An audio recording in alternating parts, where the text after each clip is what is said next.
হাসরের ময়দানে প্রত্যেক ব্যক্তিকে তার নেতা সহ ডাকা হবে। এই জন্য নেতা নির্বাচন করতে গিয়ে ভাবতে হবে এই নেতার সঙ্গে নবীর জীবনের মিল আছে কিনা। নবীর জীবনের সঙ্গে যে নেতার মিল থাকবে তিনি হবে আমার নেতা। আর যে নেতার নামাজের মতো শ্রেষ্ঠ ইবাদতকে বাদ দেয়, সে আল্লাহর হক নষ্ট করে, সে জনগণের হকও মেরে খাবে। ঠিক কিনা? আমার ভাইয়েরা, আমার বন্ধুগণ, আনুগত্য কাকে বলে, ভালোবাসা কাকে বলে? আমার নবীর জীবনের সবচেয়ে দুজন প্রিয় মানুষ ছিলেন রাসূল, তাদেরকে খুব ভালোবেসেছেন, তারা রাসূলকে খুব ভালোবাসা উপহার দিয়েছে।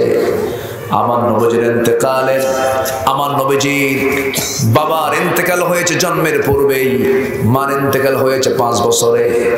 আমার নবীজির নিজের দাদা আব্দুল মুত্তালিবের ইন্তেকাল হলো 8 বছরে। এরপর আমার নবীর পিতৃব্যের ভূমিকা যিনি পালন করেছেন সারা জীবন, আমার নবীর ডানে বামে থেকেছেন যে চাচা, সেই চাচার নাম হলো আবু তালেব। এই আবু তালেব রাসূলকে খুব ভালোবাসা উপহার দিয়েছেন। এমনকি নবীর জন্য শিব আবু তালেবের মতো বয়কটও থেকেছেন। এত অত্যাচার রাসূলকে মহব্বত করতে গিয়ে সহ্য করেছেন, কিন্তু ব্যক্তিগত জীবনে তিনি একজন কাফের ছিলেন। আমি যদিও তাকে তিনি সম্বোধন করছি কেন, যদিও তিনি কাফের ছিলেন কিন্তু ভদ্র কাফের। কি কাফের বলে? ভদ্র কাফের। তার মধ্যে অশালীন কোনো কথা ছিল না, বেহুদা কোনো কথা ছিল না। নবীজি তার কাছ থেকে ব্যবসা শিখেছেন, তার কাছ থেকে ভাষা শিখেছেন। সুন্দর করে তাকে তার চাচা ছোট থেকে বড় করে আদর করে বড় করেছেন। আমার নবীজিকে দারুণ তিনি ভালোবাসা উপহার দিয়েছেন। কিন্তু নবীজির যখন নবুয়ত এসে গেল, রাসূল যখন নবুয়ত পেয়ে গেলেন, নবুয়ত পাওয়ার সঙ্গে সঙ্গে আমার নবীজি জাবালে নূর থেকে নেমে কোরআন নামক বিধান নিয়ে এসে প্রথমে দাওয়াত দিয়েছেন বাহিরে না ভিতরে? ভালো করে বলবেন, বাহিরে না ভিতরে, ঘরে না বাইরে? ঘরে। এই জন্য আমরা দাওয়াতের পদ্ধতি শিখে নিলাম। এখন সবচেয়ে সবার আগে দাওয়াত পাবে বাইরে না ভিতরে? ভিতরে কিছু বলি আমরা। আউযু বিল্লাহি মিনাশ শাইতানির রাজীম।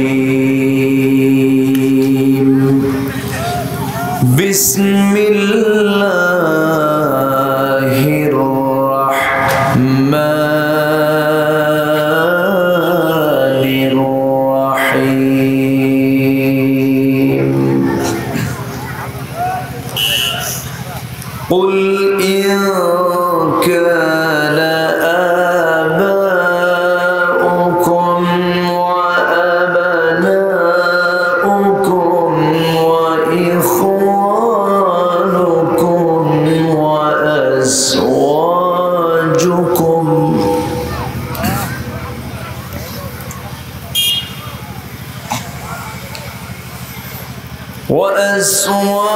وأزواجكم وعشيرتكم وأموال اقترفتموها وتجارة تخشون كسادها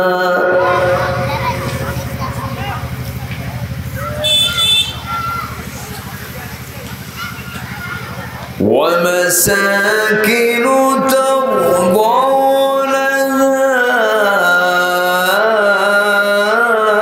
أحب إليكم من الله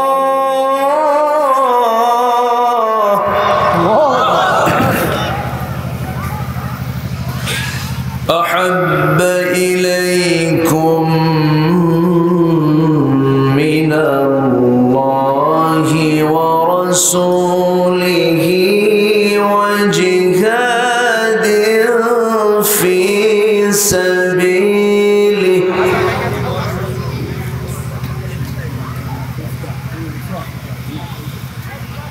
وجهاد في سبيله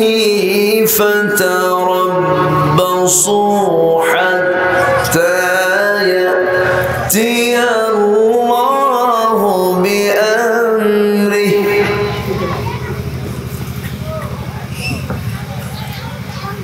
والله لا يهدي القوم الفاسقين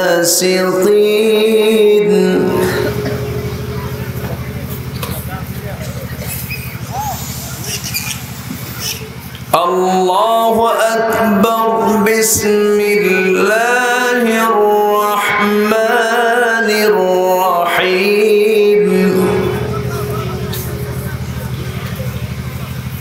إن الله وملائكته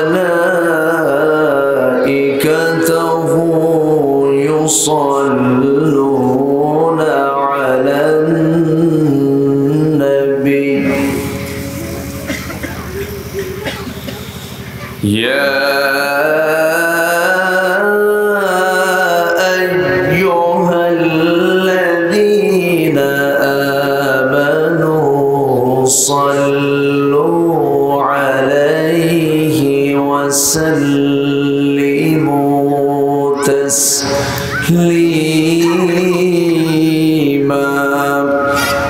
اللهم صل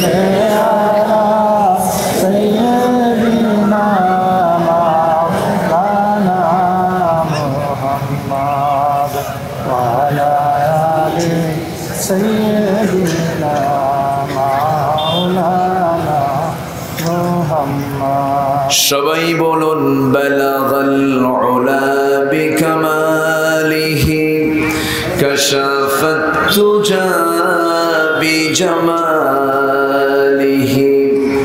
হাসনাত জামিউ খিসালিহি সাল্লু আলাইহি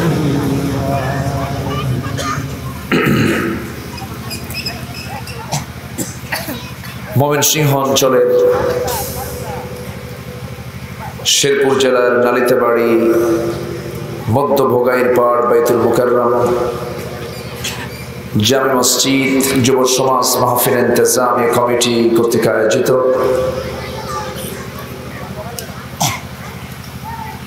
দিনের বেলা অনুষ্ঠিত আজকের এই তাফসীর মাহফিল 2022 মহৎ আয়োজনের সম্মানিত সুযোগ্য সভাপতি জনাব মাওলানা জামাল উদ্দিন সাহেব,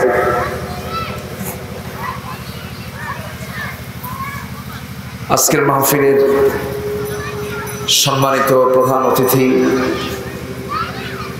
মাননীয় উপজেলা চেয়ারম্যান মহোদয়, কথা বলেছেন মোহতারাম জনাব মাওলানা মুস্তাফা হোসেন সাহেব, ডাক্তার মাওলানা সাইদুল ইসলাম আকন্দ সাহেব, উপস্থিত হযরত উলামায়ে কেরাম, ফদলায়ে ইজাম, সুশীল সমাজ, জাতির শ্রেষ্ঠ সন্তান, শিক্ষক মণ্ডলী, সামনে উপস্থিত আমার প্রাণ প্রিয় সম্মানিত দ্বীনী ভাইরা, আড়ালে বসে আছেন শ্রদ্ধেয়া সম্মানিতা মা বোনেরা। আলোচনার সূচনায় আনুষ্ঠানিকতার মধ্য দিয়ে আমার পক্ষ থেকে আবারও দিল খোলা সালাম, আসসালামু আলাইকুম ওয়া রাহমাতুল্লাহি ওয়া বারাকাতুহু। সবাই কেমন আছেন? আলহামদুলিল্লাহ। এখানে আসার তৌফিক দিয়েছেন কে? আল্লাহ। আবার নিয়ে যাওয়ার মালিক কে? আল্লাহ। এই গধূলি বেলা যে সময় মানুষ 24 ঘন্টার ব্যস্ততার গুরুত্বপূর্ণ একটি ব্যস্তময় মুহূর্ত, এই বিকেল বেলা, ঠিক সেই মুহূর্তে আপনারা কোরআন শোনার জন্য আমাকে আপনাকে যিনি এমন সুন্দর একটা আয়োজনে শামিল হওয়ার তৌফিক দিয়েছেন, সেই মহান মাবুদের দরবারে আমরা সবাই লাখ কোটি সুজুদ শুকর আদায় করছি, মুহাব্বতান বলে উঠছি আলহামদুলিল্লাহ। সবাই বলছে আল্লাহুম্মা ইন্নী আসআলুকা আল হুদা ওয়াত তুকা ওয়াল আফাফা ওয়াল গিনা। সবাই বলি আল্লাহুম্মা লাকা আসলামতু ওয়া বিকা আমানতু ওয়া আলাইকা তাওয়াক্কালতু ওয়া ইলাইকা আনাবতু ওয়া বিকা খাসামতু। আমরা আল্লাহ তাআলার শুকর আদায় করে নিলাম। সম্মানিত হাজিরিন, আমার পূর্বের মেহমানরা অনেক গুরুত্বপূর্ণ কথা বলেছেন। আমার হাতে সময় খুবই অল্প, তবে যতটুকু সময় আছে আমলের নিয়তে শুনলে এটা অনেক সময়।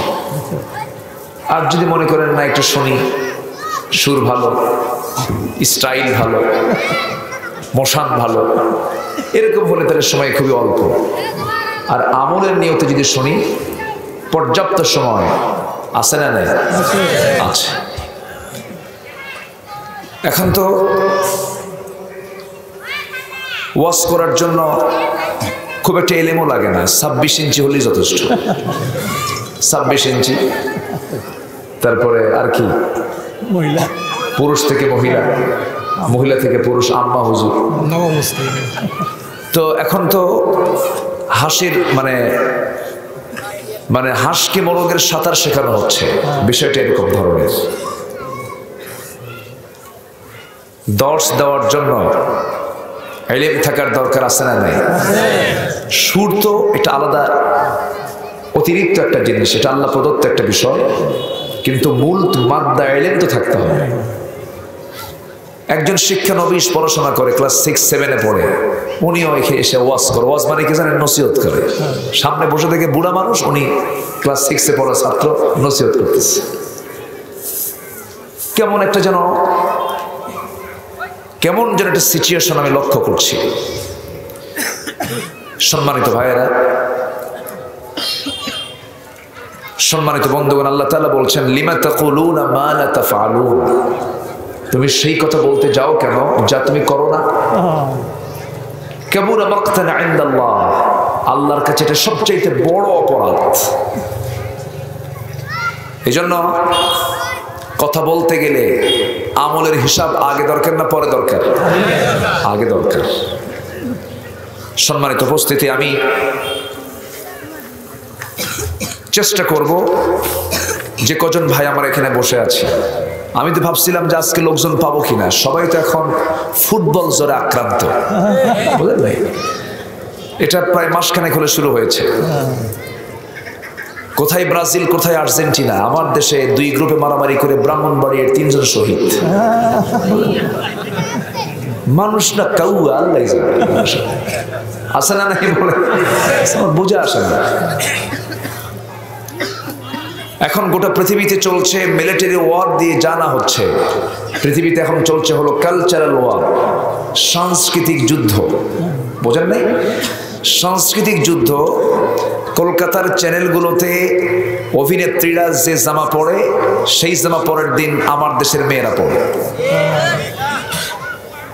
ব্রাজিল আর্জেন্টিনার খেলা খেলতেছে কাতারে, মানুষ কোথাকার, হয়তো সেই খেলোয়াড়রা আমার দেশের নামই জানে না, অথচ সেই জার্সি এবং নাম্বার সহ, নাম সহ শেরপুরের নালিতে বাড়ির অজপাড়া গ্রামের ছোট্ট একটা ঘরের ছোট্ট একটা শিশুর গায়ে সেই জার্সি লাগানো। এটাই হলো সাংস্কৃতিক যুদ্ধ। এটা দিয়ে তারা মার্কেটিং করছে পৃথিবীতে। ওরা কিন্তু ঠিকই কাজ করতেছে, ওদের আয় ইনকাম ঠিকই করে নিচ্ছে। মাঝখান থেকে আমাদের কি হলো? শেষ রাতে তাহাজ্জুদ না পড়ে, খেলা দেখিয়া ফজর নামাজ না পড়ে ঈমান নষ্ট করে শুয়ে পড়লাম। লস কাদের? লস কাদের বলেন? আমাদের। তাদের কোনো লস নাই। সম্মানিত ভাইয়েরা, এখানে সমস্যা হলো আমাদের মোহাব্বত, আমাদের ভালোবাসার লক্ষ্য ঠিক নেই। আজকে আমার আলোচনার মূল সাবজেক্ট হচ্ছে আমাদের ভালোবাসার লক্ষ্যকে ঠিক করা। আমাদের ভালোবাসার মূল লক্ষ্য যিনি কেউ না তিনি কে? আসতে বলবেন না কে? আচ্ছা, ভালোবাসা মোহাব্বত কি পিতার প্রতি নাই? আসতে বলে। পিতা মারা গেলে সন্তান কি করে? কান্দে কেন? মোহাব্বতে। সন্তানের কান্না আর পৃথিবীর সকল লোকের কান্না কি একরকম হবে? বাপ মরলে সন্তানের অবস্থা কি হয়? ভালোবাসার কারণেই তো। আচ্ছা, এরপরে সন্তানের প্রতি পিতার টান আছে না নাই? পৃথিবীতে সবচেয়ে বড় বোঝা হলো বাবার আগে যদি সন্তান মারা যায়, লাশটা যদি ঘাড়ে নেয় তখন কেমন লাগে? খারাপ লাগে। এটা মোহাব্বতের ফলাফল। নিজের ভাই, স্ত্রী, আত্মীয় স্বজন, উপার্জিত সম্পদ, ব্যবসার মালামাল, বাসস্থানের একটা মোহাব্বত, এগুলো প্রত্যেক মানুষের ভিতরে আছে না নাই? আছে। আল্লাহ তাআলা সূরা তাওবার 24 নম্বর আয়াতে এই ভালোবাসার বিষয়গুলোকে সামনে নিয়ে এসে বলতেছেন, এগুলো কি বেশি ভালোবাসবা না কার বেশি ভালোবাসবা? জেনে রাখো হে রাসূল, আপনি গোটা পৃথিবীর সকল ইমানদারদেরকে এটা জানিয়ে দেন আমরা কোন ভালোবাসার দিকে আছি। চিন্তা করা যায়, আর্জেন্টিনা হারে 70 বছরের বুড়া আত্মহত্যা করে মরে, আমার দেশ। এ দুঃখ রাখি কোথায়? আমার বোঝা আসে না। অথচ সেই ভালোবাসা যদি রাসূলের জন্য হতো, সোজা জান্নাত। জোরে বলি সুবহানাল্লাহ। তাহলে ভালোবাসার লক্ষ্য আমাদের ঠিক করার দরকার আছে না নাই? স্বপ্নে তো বহু কিছু দেখি, এখন তো খেলার স্বপ্ন দেখতেছে সব যুবক, তাই না? রাতের ভিতরে স্বপ্ন দেখছে খেলা হচ্ছে, খেলতে কিন্তু নিজের স্বপ্নের মধ্যে খেলা ঠ্যাং একটা গ্রিলের মধ্যে ঢুকে দিচ্ছে। আছে তো, যা কল্পনা করে তাই তো হয়।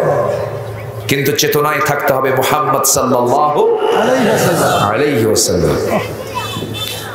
আল্লাহ রাব্বুল আলামিন বলেন, কুল ইন কানা আবাউকুম ওয়া আবনাউকুম ওয়া ইখওয়ানুকুম ওয়া আজওয়াজুকুম ওয়া আশীরাতুকুম ওয়া আমওয়ালুন ইqtaraftumuha ওয়া তিজারাতুন তাখশাউনা কাসাদাহা ওয়া মাসাকিনু তারদাউনাহা আহাব্বা ইলাইকুম মিনাল্লাহি ওয়া রাসূলিহি ওয়া জিহাদিন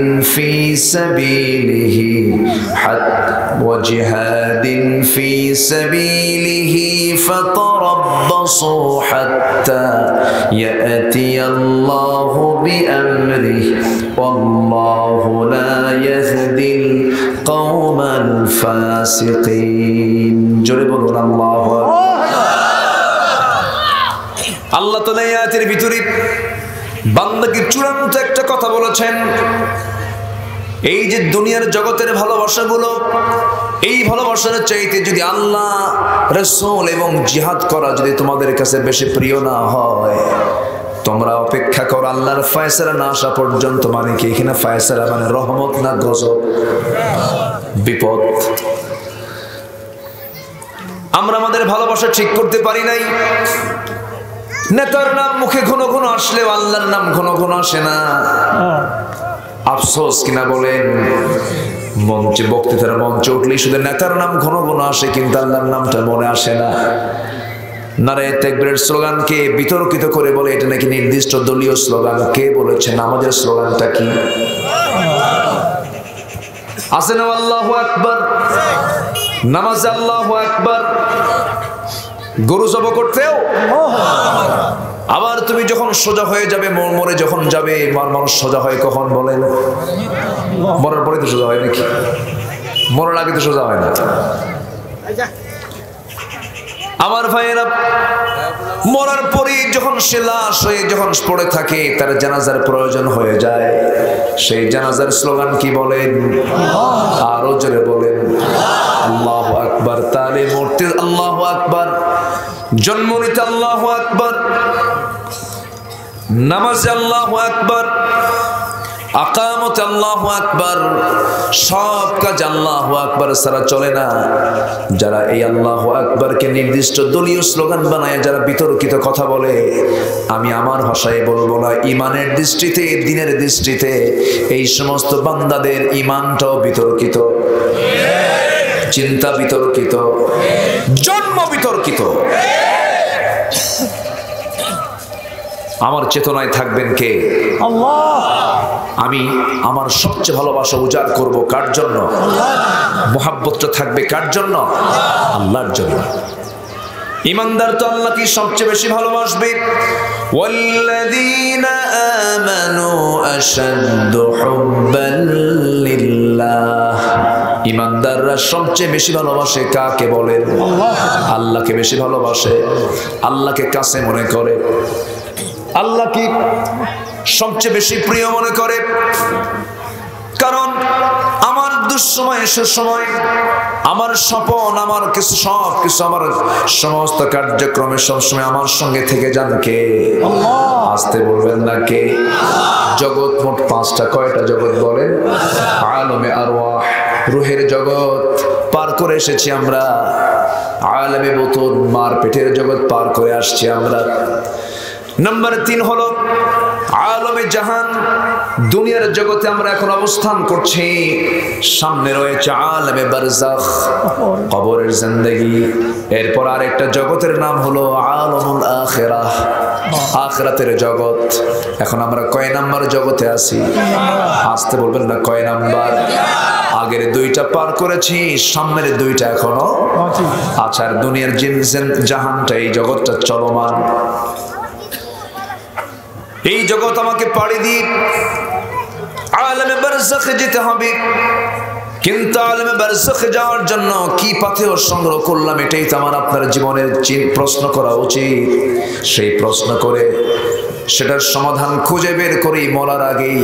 ওয়ালা তামুতুন্না ইল্লা ওয়া আনতুম মুসলিমুন।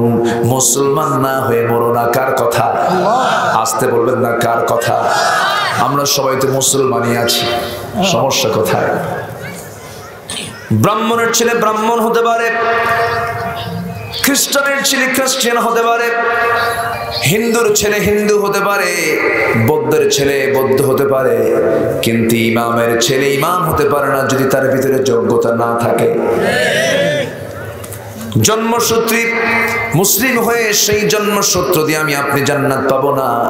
জান্নাত পাওয়ার জন্য থাকতে হবে আমার জীবনে কিসের ব্যবহার?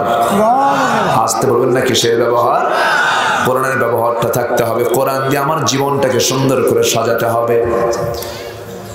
আমার বন্ধুগণ, সকল কিছুর চাইতে আল্লাহ এবং রাসূলকে ভালোবাসা মানে কি? আল্লাহ যে হুকুম করেছেন, রাসূল যে বিধানগুলো দিয়েছেন, রাসূল যে সুন্নাহগুলো আমার আপনার জন্য রেখে গেছেন, এগুলো জীবনের সকল জায়গায় ফলো করা, আনুগত্য করে নেওয়া। আনুগত্য এক জিনিস, ভালোবাসা আরেক জিনিস। এখানে যদিও আল্লাহ তাআলা আহাব্বা ইলাইকুম শব্দ প্রয়োগ করেছেন, হুব্বুন শব্দ দিয়েছেন, কিন্তু ভালোবাসা আর ইতাআত আর ভালোবাসার মধ্যে কিছু তফাৎ আছে। আনুগত্যের মধ্যে আনুগত্য আছে, ভালোবাসাও আছে, কিন্তু শুধু ভালোবাসার মধ্যে কিন্তু আনুগত্য নাই। একটু কান লাগাবেন, মনোযোগ দিয়ে শুনবেন। আমার কথা কি বুঝতে কষ্ট হচ্ছে আপনাদের? একটু মনোযোগ দিয়ে শুনবেন। আনুগত্য কাকে বলে? আল্লাহ এবং রাসূলের আনুগত্য হলো কি? আতিউল্লাহ ওয়া আতিউর রাসূল ওয়া উলিল আমরি মিনকুম ফাইন তানাযা'তুম ফি শাইইন ফারুদ্দুহু ইলাল্লাহি ওয়ার রাসূল। জোরে বলুন আল্লাহু আকবার। তোমরা আল্লাহর আনুগত্য করো, নবীর আনুগত্য করো। তোমাদের মধ্যে যারা নেতা, তাদেরও তোমরা আনুগত্য করো। কোন নেতা? যে নেতার নামাজ নাই সে নেতা নাকি? আজকে নেতা অধিকাংশগুলো নামাজি না বেনামাজি? বিড়ি খাওয়া না বিড়ি না খাওয়া? খালি কি বিড়ি খায় না আরো ঢালে?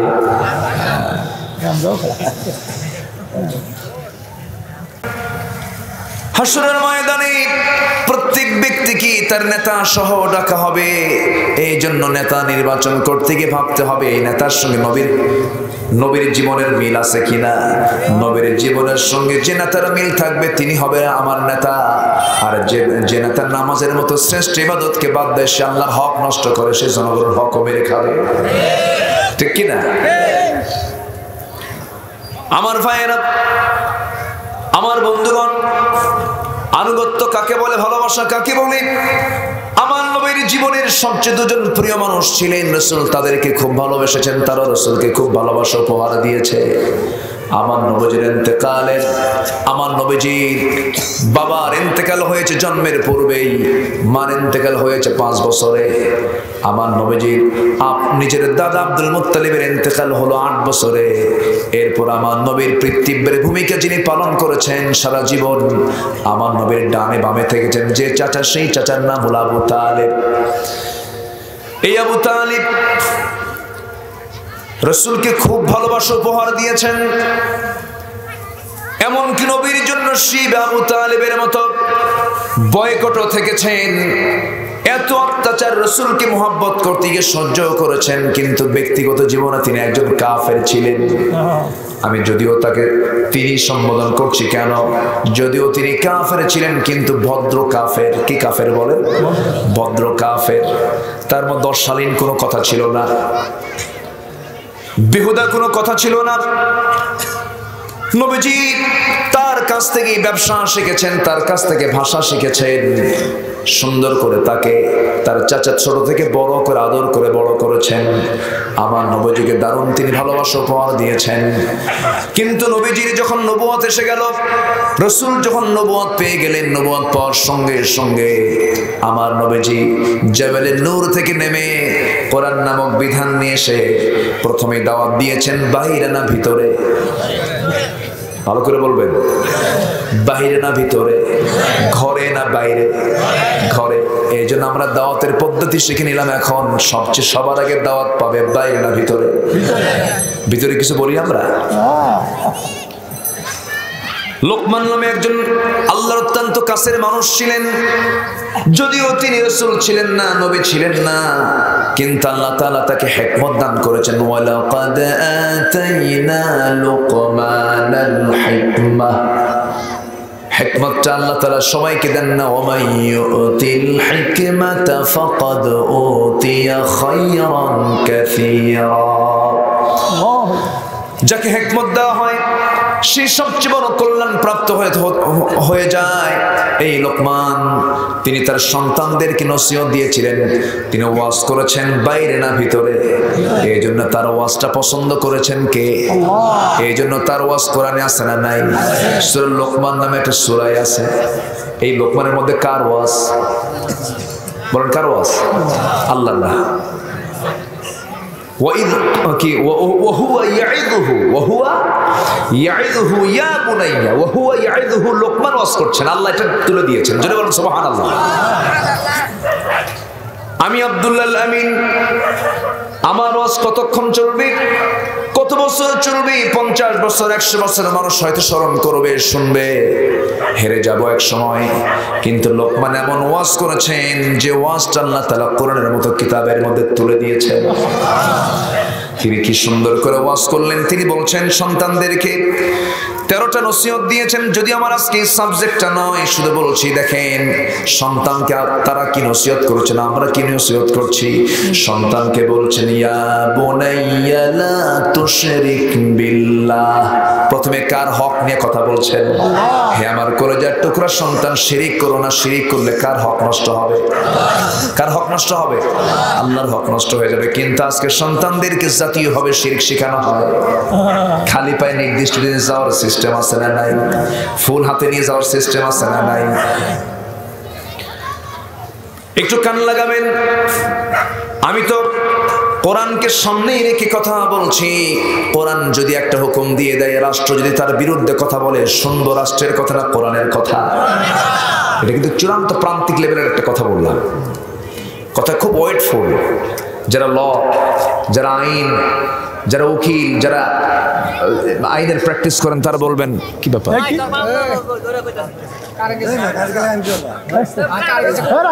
এই থামেন, চলে গেছে বিদ্যুৎ, যাক না, একটু ধৈর্য ধরেন। যাবেন? আচ্ছা, ইচ্ছা ছিল যে শেষ করে দেব। আচ্ছা ঠিক আছে।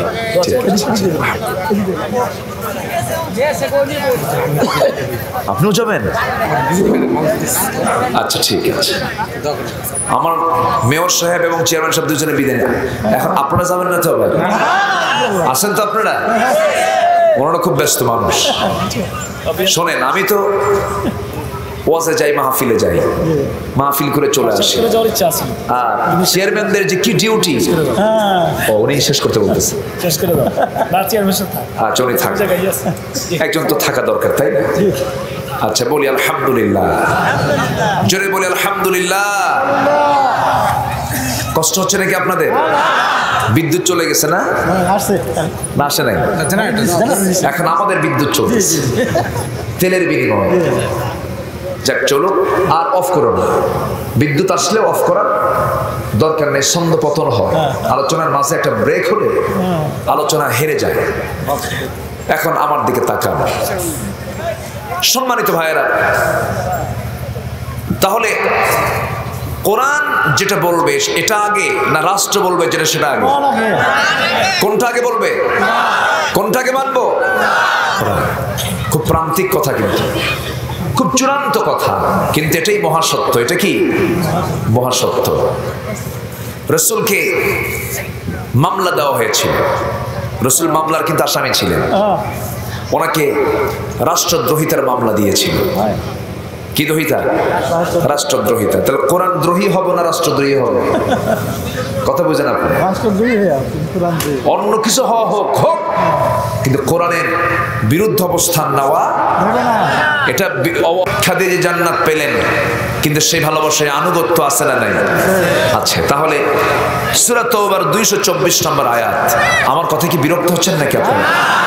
আমার আলোচনার মধ্যে আবার এই আউল ফাউল কথা আমি বলতে পারি না, বুঝলেন? তারেনারে বান্দরে কলা খাইছে ইন্দুরে, এই সমস্ত কথা আমি বলতে পারি না। আমি চেষ্টা করি কোরআন এবং হাদিসকে সামনে রেখে কিছু কথা শোনার এবং বলার। আপনারাও যারা শ্রোতা, আমি আপনাদেরকে বলতে চাই, শ্রোতা যদি একটু সজাগ হয়, বক্তারাও সজাগ হয়ে যাবে।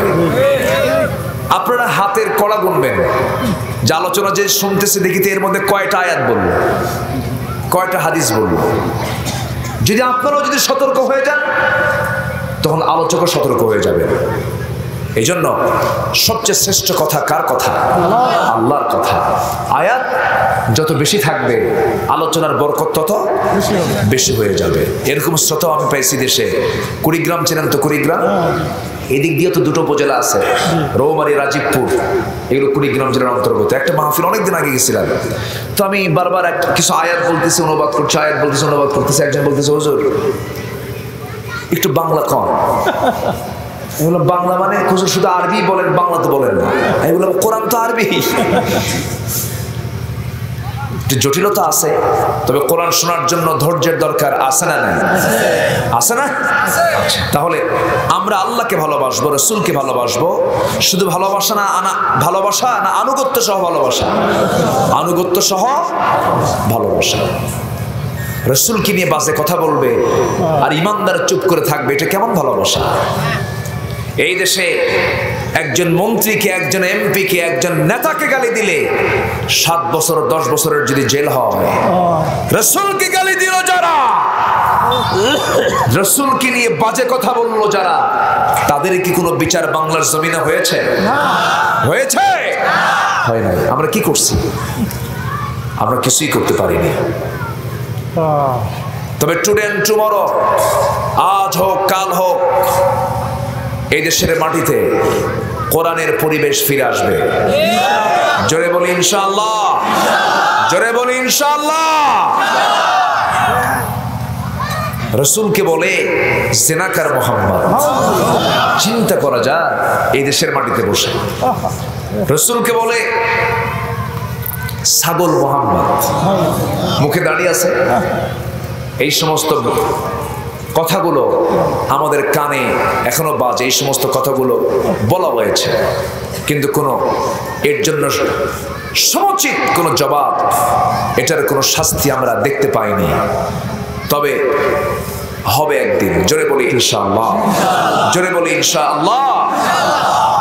সম্মানিত ভাইয়েরা, তাহলে আল্লাহ তাআলা এখানে 8টা ভালোবাসার কথা বলেছেন। আমরা সাধারণত এগুলোকে ভালোবাসি, যেটা আমি শুরু করেছি। পিতার প্রতি টান সন্তানের আছে না নাই?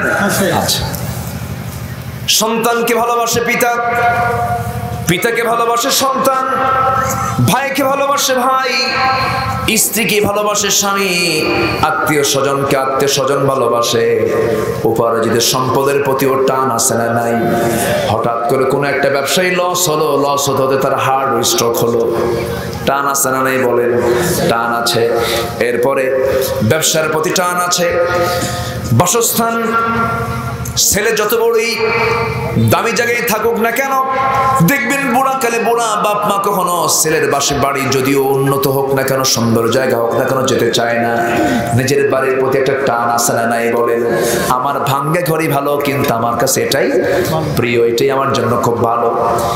এই যে মোহাব্বত, আল্লাহ তাআলা মাসাকিন তারদাউনাহা, এই সমস্ত ভালোবাসা যা তোমরা এগুলোকে মোহাব্বত করো, এর চেয়ে যদি তোমাদের ভালোবাসা যদি আল্লাহ এবং রাসূলকে যদি না ভালোবাসতে পারো, এটা এগুলোর চাইতে, এবং জিহাদকে যদি না ভালোবাসতে পারো, অপেক্ষা করো, আল্লাহর ফয়সালা কিন্তু আসবে।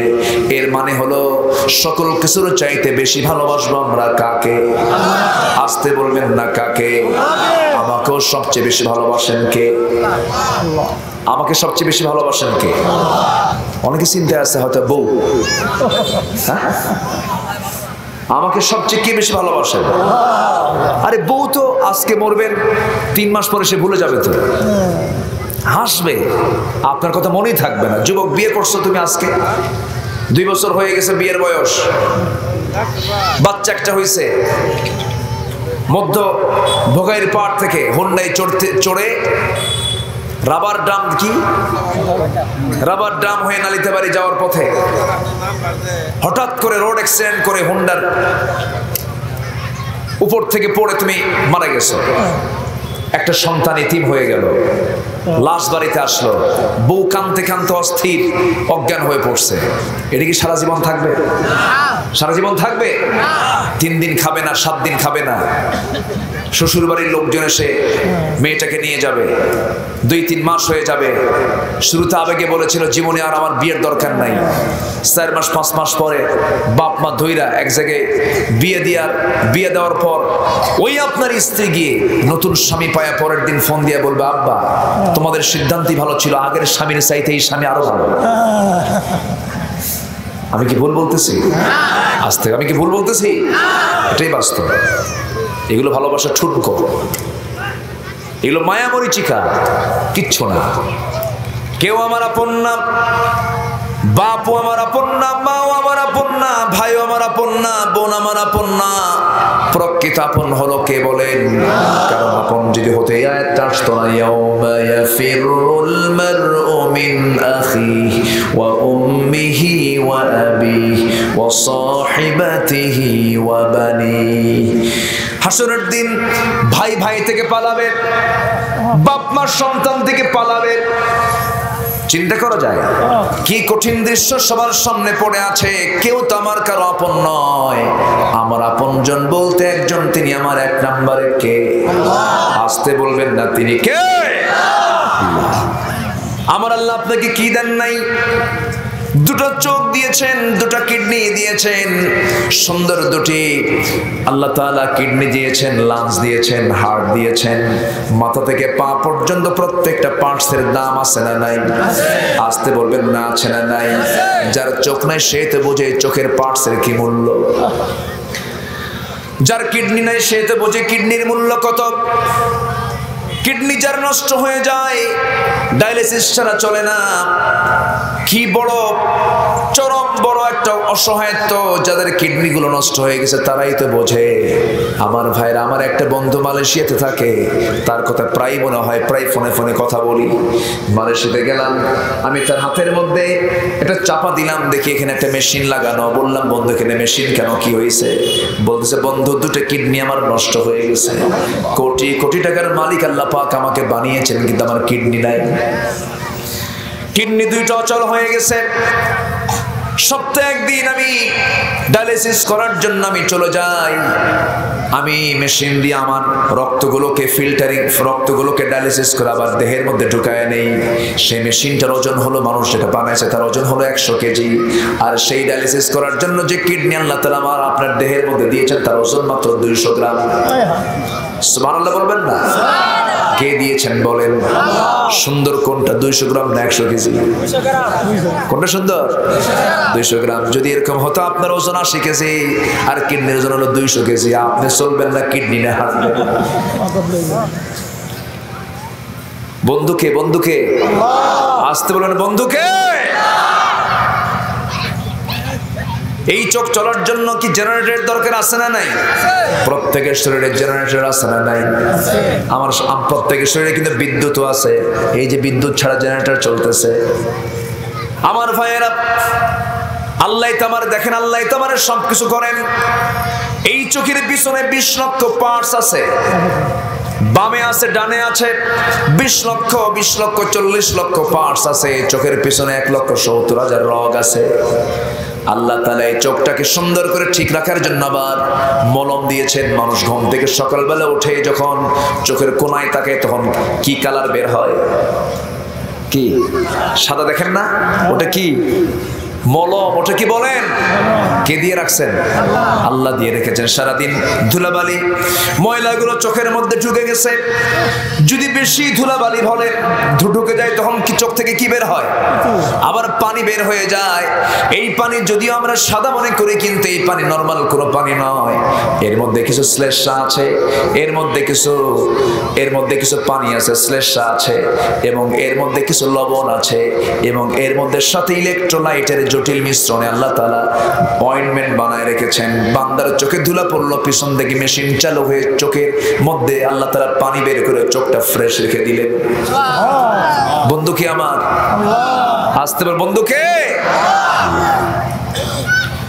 সে আল্লাহকে বলা যাবে না, রাসূলকে ভোলা যাবে না, রাসূলকে ভালোবাসতে হবে। রাসূল বলেছেন, ও দুনিয়ার ও আমার উম্মতেরা, ও আমার সাহাবীরা, হাসরের ময়দানে কোথাও যদি আমাকে না পাও তোমরা আমাকে অবশ্যই 3টা জায়গায় পাবে। কয়টা জায়গায় বলেন? 3টা জায়গায়। মুরব্বি জান কোথায়? আমি কি শেষ করে দেব নাকি? এই এই এই যে বসেন। 80 বসে। ক্লাস থেকে যদি হঠাৎ করে কেউ না বলে যায়, ক্লাস থেকে শিক্ষককে না কয়া, এটা কি ভালো ছাত্রের লক্ষণ? করতে আমি যদিও শিক্ষক না কিন্তু আমাকে তো বসাইছেন আপনি। এটা ক্লাস, তো এটা শেষ হবে কি দিয়া? শেষ হবে কিসের মধ্য দিয়া? মোনাজাতের মধ্য দিয়ে। আপনি এটা অসম্পূর্ণ কাজ করবেন কেন? আমরা শেষ ফিনিশিং দিয়ে যাব। জোরে বলি ইনশাআল্লাহ। রাসূল বলেছেন তোমরা 3 জায়গায় পাবে। কয় জায়গায়? 3 জায়গায়। নাম্বার 1 পুলসিরাত, নাম্বার 2 মিজানের পাল্লা। এই 2 জায়গায় যদি না পাও অবশ্যই তোমরা আমাকে পাবে হাউজে কাউসারে। হাউজে কাউসার আল্লাহ তাআলা আমাকে দান করেছেন।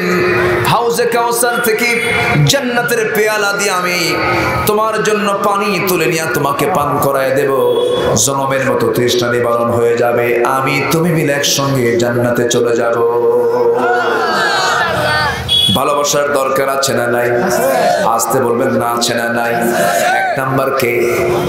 নাম্বার 2 হচ্ছে মুহাম্মদ সাল্লাল্লাহু আলাইহি ওয়াসাল্লাম। আমাকে ছাড়া কেউ যাবেন কি? আমার সঙ্গে থাকবেন তো সবাই? আমরা একসঙ্গে এখান থেকে উঠবো, ঠিক আছে না? আসান কয়টা? 5টা 15।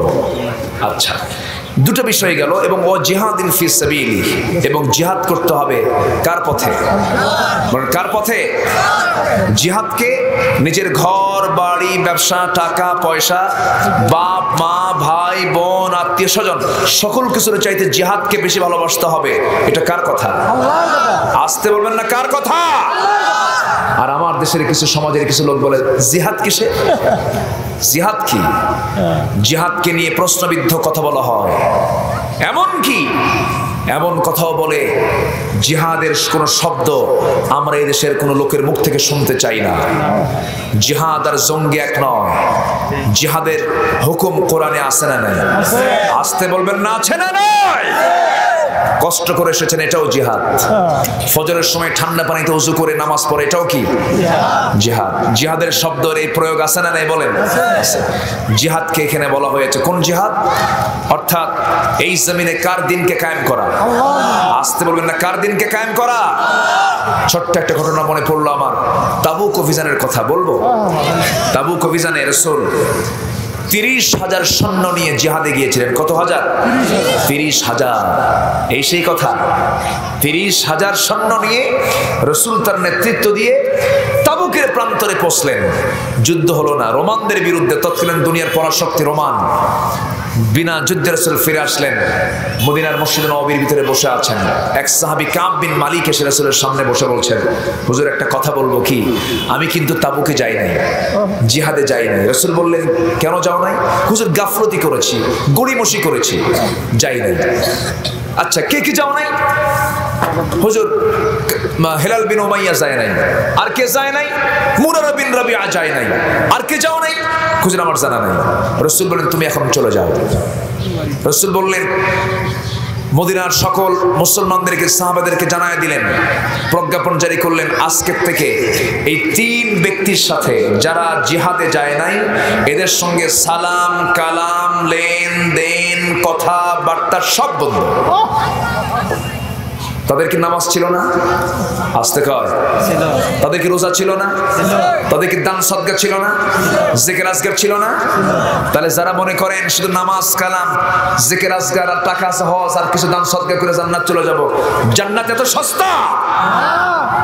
লম্বা ঘটনা, সময় তো নাই। আমি এসেছি এখানে অনেক আগে, ভাবলাম যে আজকে আমি মাইক পাবো কিনা সন্দেহ। শেষে যাই হোক মাইকটা পাইছি তো কোনো মতো, এটি আল্লাহর শুকরিয়া আদায় করতেছে।